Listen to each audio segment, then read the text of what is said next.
பத்தி என்ன சொல்ல போறேன் அப்படின்னு பாக்குறீங்களா? ஆமாங்க, எல்லாத்த விட கொடுமையானது பாத்தீங்க அப்படின்னா ரம்மியா தான் இருக்கு. ஆன்லைன் ரம்மி அப்படின்னு சொல்லிட்டு நிறைய ஆட் பார்த்துருப்பீங்க. நிறைய பேர் வந்து பாத்தீங்கன்னா ஒரு லேடிஸ் ஜென்ட்ஸ் எல்லாம் வந்து பாத்தீங்க அப்படின்னா நான் ரம்மி சர்க்கிள்ல 50,000 சம்பாதிச்சிட்டு இருக்கேன், இல்ல 70,000 சம்பாதிச்சிட்டு இருக்கேன் அப்படின்னு சொல்லிட்டு தானா அவங்களே வந்து ஆட் கொடுக்குற விஷயம்லாம் நீங்க பார்த்துருப்பீங்க. நிறைய வந்து நம்ம யூடியூபோ இல்ல ஃபேஸ்புக்கோ என்ன பார்த்துட்டு இருந்தாலும் ஒரு ஆடா நீங்க வர்றதை கூட நிறைய பேர் நோட் பண்ணியிருப்பீங்க. அந்த மாதிரி வந்து பாத்தீங்கன்னா நம்மள ஃபர்ஸ்ட் உள்ள இழுக்கிறதுக்கு இந்த மாதிரி எல்லாம் தான் அவங்க வந்து பாத்தீங்கன்னா யுக்தியை பயன்படுத்துறாங்க. இன்னைக்கு அப்படி என்ன பத்தி பேச போறேன் அப்படின்னு பாத்தீங்கன்னா ஒரு பெண்ணுடைய கதறலை தான் நான் பேச போறேன்.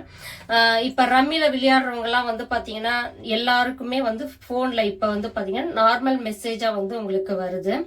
ரம்மி ரம்மி ஆன்லைன் இது அப்படின்னு சொல்லிட்டு கண்டிப்பா வருது உங்களுக்கு வந்து பாத்தீங்கன்னா. எனக்கே அடிக்கடிக்கு நோட்டிபிகேஷன்லாம் வரும். நம்ம அந்த பக்கம்லாம் போறது கிடையாது. ஸோ இந்த மாதிரி வந்து மாட்டினவங்க தான் வந்து பாத்தீங்கன்னா ஒருத்தர் வந்து ஒன்றும் இல்லைங்க, ஒருத்தர் வந்து ஐடி ஜாப் போறாங்க. அவங்க வந்து பாத்தீங்கன்னா ஐடி ஜாப் போறவங்க வந்து பாத்தீங்கன்னா ஆல்மோஸ்ட் வந்து பாத்தீங்கன்னா லேப்டாப்பு, போனு இல்ல மொபைல், ஃபேஸ்புக் இந்த மாதிரில தான் இருப்பாங்க. நிறைய இன்ஸ்டாகிராம் யூஸ் பண்றது. ஸோ பேப்பரே படிக்கிற அப்படின்னா கூட நார்மல் ஒரு பேப்பர்ல படிக்க மாட்டாங்க. நிறைய வந்து இப்போ நிறைய வசதிகள் இருக்கு போன்லயே வந்து பாத்தீங்கன்னா அதுலயே வந்து படிச்சிடுறாங்க.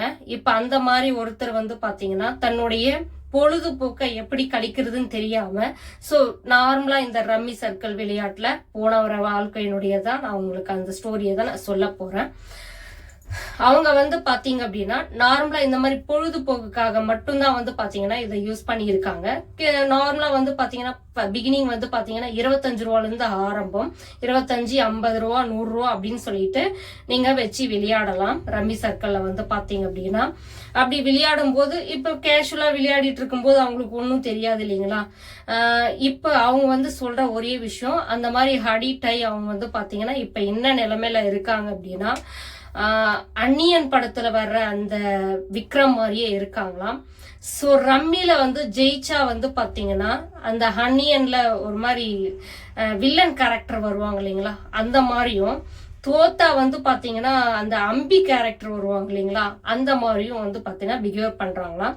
இப்ப அவங்க ஒய்ஃப் கிட்ட வந்து பாத்தீங்கன்னா நிறைய கோடி கணக்குல அவங்க சொன்ன ஒரே விஷயம் 1,40,00,000 ரூபாய் இது வரைக்கும் இழந்திருக்காங்களாம்.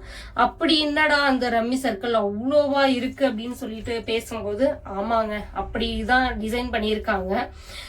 இப்ப ஃபர்ஸ்ட் அந்த ரம்மி சர்க்கிளை எப்படி நம்ம உள்ள கொண்டு போறாங்கன்றத நம்ம பார்க்கலாம் வாங்க. ஃபர்ஸ்ட் வந்து பாத்தீங்கன்னா இப்ப பசங்கெல்லாம் வந்து பாத்தீங்கன்னா இந்த கிண்டர் ஜாய் எல்லாம் பாத்தீங்கன்னு வச்சுக்கோங்களேன், ஃபர்ஸ்ட் விளம்பரத்துல தான் அட்ராக்ட் பண்ணுவாங்க. உங்களுக்கு வந்து பாத்தீங்கன்னா விளம்பரத்துல வந்து பாத்தீங்கன்னா அந்த கிண்டர் ஜாய் வந்து பாத்தீங்கன்னா ஃபர்ஸ்ட் டாய்ஸா இது பண்றது, அதுக்கப்புறம் அந்த சாக்லேட் கிரீம்ல வந்து ஒரு 3 பால்ஸ் இருக்கிற மாதிரி அதை சாக்லேட்டா சாப்பிட்ற மாதிரி, அதுக்கப்புறம் கிரீம்ஸ் ஃபர்ஸ்ட் வந்து கண்ணு வழியா மட்டும்தான் வந்து பாத்தீங்கன்னா குழந்தைங்களுக்கு உள்ள அட்ராக்டிவ் பண்ணுவாங்க. சேம் இதுலயும் ரம்மி சர்க்கிள் கேம்லயும் அதே தான் நம்மளுக்கு செய்திருக்காங்க. ஃபர்ஸ்ட் வந்து விளம்பரங்கள் நம்மள வந்து பாத்தீங்கன்னா விளம்பரங்கள் மூலயமா நம்மள உள்ள கொண்டு போறாங்க. அதுக்கப்புறம் உள்ள போன உடனே நம்ம எப்படி அந்த விளையாட்டை விட்டு வெளியே போகாம இருக்கிறதுக்கு என்னென்ன பண்ணணும் அப்படின்றதான் அவங்க வந்து செஞ்சிட்டு இருக்காங்க. இப்ப நிறைய வந்து பாத்தீங்கன்னா சரத்குமார் சார் எல்லாம் கூட வந்து பாத்தீங்கன்னா ஆட் கொடுத்துருப்பாங்க. உங்களுக்கு வந்து பாத்தீங்கன்னா நீங்க நிறைய பார்த்திருப்பீங்க. சோ அந்த மாதிரிதான் வந்து பாத்தீங்கன்னா இப்ப அவர் மேல இருக்கிற அந்த பற்றில எல்லாம் வந்து பாத்தீங்கன்னா நிறைய பேர் கேம் என்னதான் இருக்கு அப்படின்னு சொல்லிட்டு ஒன்ஸ் போய் பாக்குறவங்க எல்லாம் நிறைய பேர் இருக்கீங்க. அந்த மாதிரி வந்து பாத்தீங்க அப்படின்னா இப்போ ஒரு பொழுதுபோக்காக விளையாடும் போது அது ஒரு பெரிய விஷயமா தெரியாது இல்லைங்களா. அந்த மாதிரி தாங்க அவங்களுக்கு வந்து பாத்தீங்கன்னா இப்ப இந்த கேம் வந்து எப்படி ஸ்டார்ட் பண்றாங்க அப்படின்னா 30 மினிட்ஸ் நம்மள வந்து பாத்தீங்கன்னா எந்த பக்கமும் சிதற விடாம சோ அந்த கேமுக்குள்ளேயே இருக்கிற மாதிரி டிசைன் பண்ணியிருக்காங்க. இப்ப நார்மலா வந்து நீங்க ஒரு சூதாடுறீங்க அப்படின்னா ஒரு கார்டை எடுக்கிறீங்க அப்படின்னா அந்த கார்டை எடுக்கவோ இல்ல கீழே போடவோ உங்களுக்கு டைம் இருக்கு, யோசித்து நீங்க போடலாம். ஆனா இந்த rummy circle online rummy circle பொறுத்த வரைக்கும் 30 நிமிஷத்துல வந்து பாத்தீங்கன்னா நீங்க அந்த கேமே கம்ப்ளீட் பண்ணி ஆகணும். சோ அந்த மாதிரிதான் வந்து பாத்தீங்கன்னா கிட்டத்தட்ட ஃபர்ஸ்ட் வந்து பாத்தீங்கன்னா உங்களை ஒரு ஜெயிக்க வச்சுட்டே இருப்பாங்களாம். அதுவும் இல்லாம வந்து பாத்தீங்க அப்படின்னா உங்களை ஃபர்ஸ்ட் அந்த கேம்ல அவங்க கான்செப்ட் ஃபுல்லாமே வந்து பாத்தீங்க அப்படின்னா நீங்க சம்பாதிக்கல, அது மூலயமா அது ஒரு பெரிய விஷயமே கிடையாது. அவங்களுக்கு வந்து பாத்தீங்க அப்படின்னா அவங்க ஃபுல்லாமே நீங்க எவ்வளவு மணி நேரம் இந்த கேம்ல விளையாடுறீங்க அப்படின்றது தான் அவங்களுடைய டார்கெட்டே. ஃபர்ஸ்ட் ஆப்போசிட்ல வந்து பாத்தீங்கன்னா ஆப்போசிட் பார்ட்டில வந்து பாத்தீங்கன்னா ஆள் இருக்காங்க அப்படின்னா அப்ப வந்து பாத்தீங்க அப்படின்னா கண்டிப்பா நம்ம கூட வந்து ஒரு ஆள் தான் விளையாடுவாங்க, மிஷின் விளையாட மாட்டாங்க. இல்ல அப்படின்னா ஆப்போசிட் பார்ட்டில யாரும் இல்ல அப்படின்னும் போது கண்டிப்பா நம்ம கூட மிஷின் தான் விளையாடும். எக்ஸாம்பிள் வந்து பாத்தீங்கன்னா ஒரு நல்ல ஒரு 10% மிஷின் விளையாடும்னு வச்சுக்கோங்களேன். 90% நம்ம ஆளுங்க கூட தான் விளையாடுவோம். இப்ப எக்ஸாம்பிள் எப்படி தூக்குறாங்க ஆளுங்க கூட விளையாடி அப்படின்னா கொஞ்சம் நல்ல அதுலயே வந்து திறமையானவங்க எல்லாம் இருப்பாங்க, அவங்க கூட நம்மள மாட்டி விட்டுருவாங்க அப்படின்னு சொல்லியிருக்காங்க நிறைய பேர் வந்து பாத்தீங்க அப்படின்னா.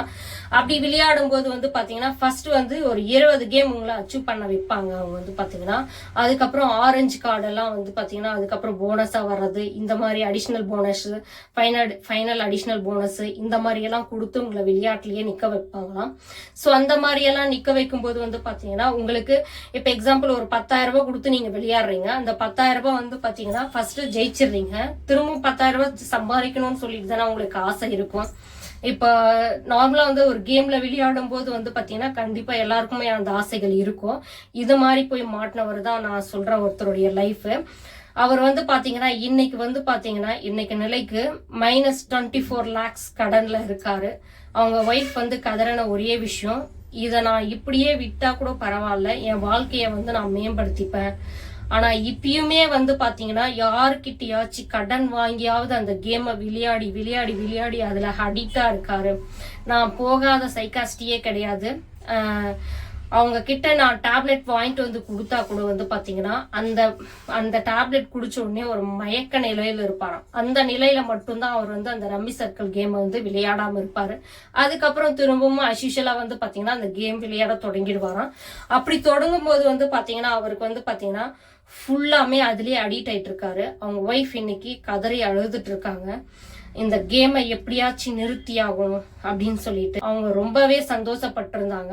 இந்த மாதிரி ஒன் டே ஸ்டாப் ஆயிடுச்சு, இதுக்கு மேல விளையாட மாட்டாரு அப்படின்னு சொல்லிட்டு அவங்களும் வந்து ஒரு நாள் ஃபுல்லா விளையாடலையா. மறுநாள் சரி இயங்குதா அப்படின்னு சொல்லிட்டு ஆரம்பிச்சதுதான் திரும்பவும் வந்து பாத்தீங்கன்னா கண்டினியூ பண்ணிட்டு இருக்காராம். அவங்க சொல்ற ஒரே விஷயம், ஒண்ணு இந்த ரம்மி சர்க்கிள் கேம் விளையாடினா ஒண்ணு இறந்து போவாங்க, இல்லைன்னா பரதேசியா நடுத்தெருவுல நிப்பாங்க அப்படின்னு சொல்லிட்டு தான் சொல்லியிருக்காங்க. ஏன்னா 2 நிலையுமே ஒண்ணுதான். பரதேசியா என்னுமே இல்லாம நிக்கிறதும் நீ உசுர விடுறதும் 2மே ஒண்ணுதான். இன்னைக்கு ஒரு பெண் வந்து அப்படிதான் கதறாங்க. இதுக்கு வேற வழியே இல்லையா, இல்ல இதை ஸ்டாப் பண்ணவே முடியாதா அப்படின்னு சொல்லிட்டு மேற்கொண்டு கவர்மெண்ட்ஸும் வந்து பாத்தீங்கன்னா அதுக்கான ஒரு உளவியலை விட்டு இது பண்ணிட்டு தான் இருக்காங்க அப்படின்னு சொல்லியிருக்காங்க. அது எந்த அளவுக்கு உண்மைன்னு தெரியல. கண்டிப்பா நிப்பாட்டணும்னு நினைக்கிறேன். நிறைய பேர் இறந்துட்டு இருக்காங்க.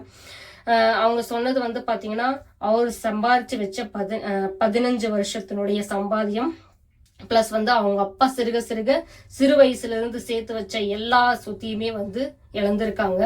இன்னொருத்தரும் அப்படியேதான் புதுசா கல்யாணம் ஆனவர் 4 மாசம் ஆகிருக்கு கல்யாணம் ஆகி வந்து பாத்தீங்கன்னா 4 மாசம் ஆகும்போது வந்து யதார்த்தமா ஒரு போன்ல வந்து ஒரு நோட்டிபிகேஷனா வந்தது, ரம்மி சர்க்கிள் ஆன்லைன் கேம் அப்படின்னு சொல்லிட்டு. சோ அதை ஓபன் பண்ணி பாக்குறாரு. சோ ஃபர்ஸ்ட் ஆடும்போது இன்ட்ரெஸ்டிங்கா இருக்கு. நான் சொன்னேன் இல்லைங்களா, அந்த டிசைன் பண்றதே வந்து அட்ராக்ஷனா தான் பண்ணிருப்பாங்க. அந்த கேம் வந்து பாத்தீங்க அப்படின்னா ஃபுல் அண்ட் ஃபுல் நம்மள விளையாட வைக்கிறது தான் பார்த்துட்டே இருப்பாங்க.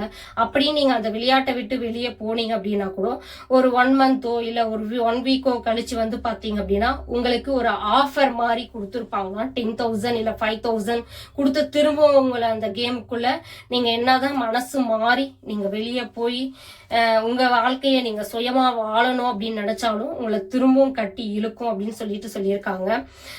அதுவும் இல்லாம வந்து பாத்தீங்கன்னா 1,40,00,000 ரூபாய் கிட்டத்தட்ட இழந்திருக்காங்க.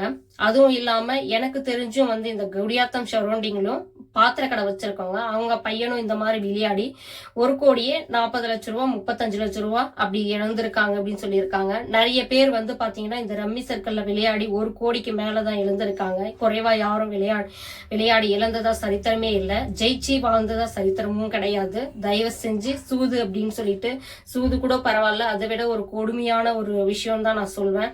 முழுக்க முழுக்க நம்ம மூளையை மழுங்க செய்து ஃபுல்லாமே நம்மள அடிக்ட் பண்ணி இதுக்குள்ள வர வச்சு நம்ம வாழ்க்கையே நாசம் பண்றாங்க. தயவு செஞ்சு எவ்வளவோ விஷயங்கள் வந்து போயிட்டே இருக்கு நம்ம வாழ்க்கையில. தயவு செஞ்சு நம்ம வாழ்க்கைய வாழ பாருங்க. இந்த மாதிரி அடிக்ட் ஆகி வந்து பாத்தீங்கன்னா குடிக்கு அடிக்ட் ஆகி இருக்கிறதும் ஒண்ணுதான். ஸோ இதுவும் ஒண்ணுதான். இது அதை விட ரொம்ப கொடூரம் அப்படின்னு தான் நான் சொல்வேன்.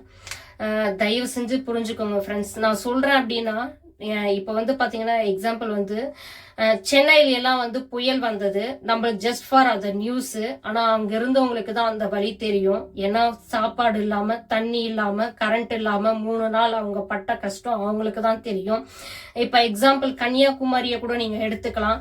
சென்னையில புயல் வரும்போது அவங்களுக்கு அது ஒரு நியூஸா இருந்திருக்கும். அன்னைக்கு கன்னியாகுமரியில அதே மாதிரி புயல் வந்து மழை எல்லாம் பேஞ்சு அடிச்சு போகும்போது அவங்களுக்கு கண்டிப்பா அதனுடைய வழி புரிஞ்சிருக்கும். நான் சொல்ற விஷயமும் உங்களுக்கு அப்படிதான் ஃப்ரெண்ட்ஸ். நான் சொல்றது உங்களுக்கு ஜஸ்ட் ஃபார் விளையாட்டா இருக்கலாம். ஆனா அந்த மூலயமா பட்டு கஷ்டப்பட்டு இருக்கவங்களுக்கு தான் அதனுடைய வழி தெரியும். நீங்க அந்த மாதிரி கஷ்டப்படாதீங்க அப்படின்றதுக்காக தான் நான் இந்த தகவலையே சொல்லிட்டு இருக்கேன். உங்களுக்கு வந்து பாத்தீங்கன்னா தயவு செஞ்சு இந்த மாதிரி போய் மாட்டாதீங்க. அதுவும் இல்லாம தயவு செஞ்சு சும்மா கேம் தானே அப்படின்னு சொல்லிட்டு ஸ்டார்ட் பண்ணாதீங்க. உங்களை ஃபுல் அண்ட் ஃபுல் அடிக்ட் பண்ணிடும். அதுவும் இல்லாம உங்களை நீங்க வெளியவே போனாலும் உங்களை உள்ள வர வைக்கிறதுக்கு என்னென்ன செய்யணுமோ எல்லாமே செய்யணும் அப்படின்னு சொல்லிட்டு சொல்லியிருக்காங்க. இப்ப வந்து பாத்தீங்கன்னா பஞ்சபாண்டவர்கள் வந்து பாத்தீங்கன்னா கௌரவர்களே விளையாடி இருக்காங்க. அப்பவே வந்து அவங்க சூதுல தோத்துருக்காங்க. அந்த மாதிரி தாங்க நானும் சொல்லிட்டு இருக்கேன். வந்து பாத்தீங்கன்னா இப்ப நிறைய சூதாட்டம் எல்லாம் இங்க வந்து கிடையாது. இப்ப ஒரு சில இடத்துல வந்து லாட்டரி எல்லாம் வந்து கேரளால யூசுவலா வித்துட்டு இருக்காங்க. நம்ம ஏரியால தடை பண்ணிருக்கிற ரீசன் வந்து பாத்தீங்க அப்படின்னா நிறைய பேர் வந்து வீட்டுல இருக்கிற எல்லா பொருட்களையும் வித்து கூட அதுக்கு அடிக்ட் ஆயிட்டாங்க அப்படின்ற ஒரே விஷயத்தினால்தான் லாட்டரியவே நம்ம ஊர்ல தமிழ்நாட்டுல எடுத்துட்டாங்க. ஆனா கேரளால இன்னுமே இயங்கிட்டு தான் இருக்கு. அந்த மாதிரி தாங்க அடிக்ட் ஆகி இது பண்ணிடக்கூடாது அப்படின்றதுக்காக தான் இந்த கேமையும் நிறைய பேர் வேண்டுதல் வந்து பாத்தீங்கன்னா இந்த கேமை எடுத்துடணும் அப்படின்னு சொல்லிட்டு தான். ஆனா கண்டிப்பா எடுக்க முடியாது அப்படின்னு சொல்லிட்டு சொல்லியிருக்காங்க. ஏன்னா பல மில்லியன் வந்து இந்த கேமுக்காக செலவு பண்ணியிருக்காங்க. ஒரு கேம் வந்து அவ்வளோ செலவு பண்ணியிருக்காங்க அப்படின்னா பல பில்லியன் எடுக்கிறதுக்காக தான். நம்மள தயவு செஞ்சு சம்பாரிச்சு மேல கொண்டு வரணும்னு நினைக்கிறதுக்காக கிடையாது. தயவு செஞ்சு புரிஞ்சு அதுல எல்லாம் அடிக்ட் ஆக